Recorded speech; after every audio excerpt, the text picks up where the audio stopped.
గురుభ్యో నమః. శ్రీ మహాగణాధిపతయ నమః.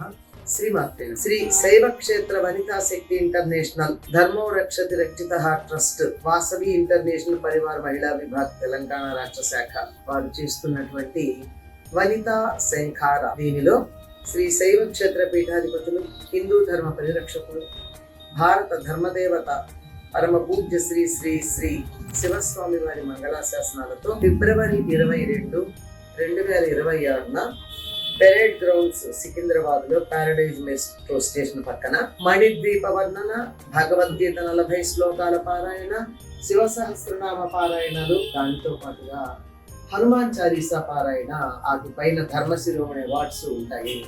విశేషం ఏమిటంటే ఈ పారాయణలన్నింటిలోనూ 1,51,116 మంది ముక్త కంఠంతో ఈ పారాయణలు చేస్తారు. ఇంతమందితో ఒక్కసారిగా హనుమాన్ చాలీసా గాని, మణిద్వీప వర్ణన గాని, శివసహస్రనామ పారాయణ గాని చేయడం అన్నది ఇంతవరకు జరిగినట్లేదు. కనుక ఇటువంటి అపురూపమైనటువంటి కార్యక్రమంలో పాల్గొని ఆ పార్వతీ పరమేశ్వరుల యొక్క అనుగ్రహం, సాక్షాత్తు రుద్రుని యొక్క అవతారంగా చెప్పబడేటటువంటి హనుమంతుని యొక్క అనుగ్రహం వహిస్తూ ఉంటాడు, దగ్గరలోనే ఉంటాడు. ఆయన యొక్క అనుగ్రహం భక్తులందరూ పొందుదురుగాక. స్వస్తి.